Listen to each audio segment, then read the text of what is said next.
Israel ने दावा किया है कि उसने ईरान के बैलिस्टिक साइट पर बड़ा हमला किया। यह साइट ईरान के यजद में है। यहीं से इजराइल के ऊपर हमले किए जाते हैं। खाड़ी देशों को भी यहीं से निशाना बनाया जाता है।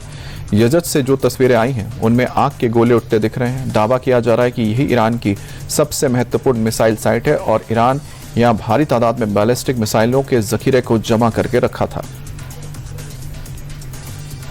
6 दिन की जंग में ईरान में अब तक 1400 से ज्यादा की मौत हुई है। 165 बच्चियां इसमें शामिल हैं। वहीं अमेरिका का दावा है कि उसने ईरान की नेवी और एयरफोर्स को पूरी तरह से तबाह किया है। ईरान की मिसाइल और ड्रोन कैपेसिटी को काफी नुकसान पहुंचा है, लेकिन इन दावों के बीच ईरान का पलटवार भी जारी है। ईरान ने बहरीन में अमेरिकी बेस पर एक बार फिर से हमला किया है। इजराइल पर भी बड़े पैमाने पर मिसाइलें दागी गई हैं। इजराइल के तल अवीव में ईरानी सेना की लगातार बमबारी जारी है। शहर के कई हिस्सों में हवाई हमले के लगातार सायरन बज रहे हैं। भीषण हमलों के बाद से लोगों में अफरा तफरी मच गई।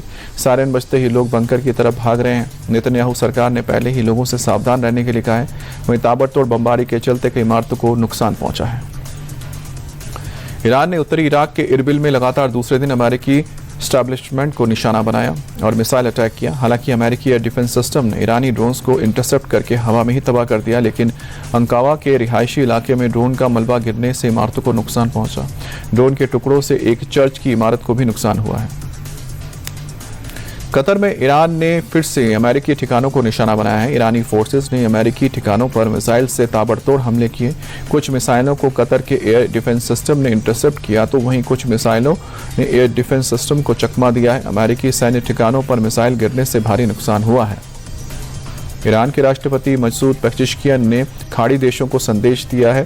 राष्ट्रपति मसूद ने कहा कि अमेरिकी हमलों के बाद उनके पास खाड़ी देशों पर हमला करने के अलावा कोई भी विकल्प नहीं बचा था। अमेरिका के हमले से बचने के लिए खाड़ी देशों को टारगेट किया गया है। राष्ट्रपति मसूद ने कहा कि ईरान ने डिप्लोमेसी के जरिए युद्ध को टालने की कोशिश की, लेकिन अब मिडिल ईस्ट में शांति का रास्ता यहाँ के देशों को तय करना है।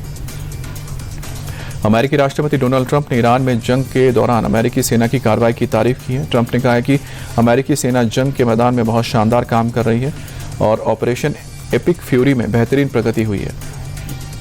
आमतौर पर 10 के स्केल पर रेटिंग की जाती है, लेकिन वो अमेरिका को 10 में से 15 ग्रेड देंगे। ट्रंप ने कहा कि ईरान में सुप्रीम लीडर खामनेई की मौत के बाद जो भी नेता बनना चाहता थे वो मारे गए हैं। अमेरिका ने सबमरीन से अटैक करके ईरान का एक जहाज डुबो दिया। इस जहाज पर उस समय हमला हुआ जब वो भारत से ईरान लौट रहा था। इस हमले में 87 लोगों की जान गई है। इस घटना के बाद श्रीलंका ने तुरंत एक रेस्क्यू ऑपरेशन चलाया और कई लोगों को बचाया। श्रीलंकाई अधिकारियों के मुताबिक उन्हें समुद्र में कई लाशें मिली हैं। करीब 100 से ज्यादा लोग लापता बताए जा रहे हैं। इजरायली सेना ने दक्षिणी लेबनान में आईडीएफ के जमीनी एक्शन का वीडियो जारी किया है। इजरायल के मुताबिक सुरक्षा के लिहाज से दक्षिणी लेबनान के कई इलाकों में सैनिकों की तैनाती की गई है। इनका मकसद इजरायल के सीमावर्ती इलाकों में किसी भी तरह के हमलों से नागरिकों की सुरक्षा करना है। इससे पहले इजरायली सेना ने सीमा से सटे लेबनान के तकरीबन 50 गाँवों को खाली करवा लिया था। इजरायल के मुताबिक हिजबुल्लाह के खिलाफ लेबनान में हुए इस अटैक में अब तक 70 लोगों की मौत हो चुकी है, जबकि 400 से ज्यादा लोग घायल हुए हैं। मिडिल ईस्ट में जारी जंग के बीच पहली बार सामने आया हिजबुल्लाह के चीफ नईम कासिम का एक वीडियो, जिसमें वो इजरायल के साथ जंग जारी रखने का ऐलान करते दिख रहा है। नईम कासिम ने हथियार डालने के लेबनान की सरकार के प्रस्ताव को मानने से इनकार किया। कहा कि जब तक इजरायल का कब्जा तब तक उनका विरोध हथियार रखने का हक जायज़।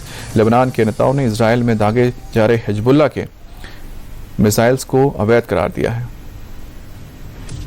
राज्यसभा जाने को लेकर सीएम नीतीश ने सोशल मीडिया प्लेटफॉर्म पर लिखा है। उन्होंने लिखा, मैं राज्यसभा का सदस्य बनना चाहता हूं। संसदीय जीवन शुरू करने के समय से ही मेरे मन में इच्छा थी कि मैं बिहार विधान मंडल के दोनों सदनों के साथ संसद के भी दोनों सदनों का सदस्य बनूं। 2 दशक से भी ज़्यादा वक्त तक बिहार की पूरी निष्ठा से सेवा की है। विश्वास बनाए रखने और समर्थन देने के लिए जनता का आभार। जो भी नई सरकार बनेगी उसको मेरा पूरा सहयोग।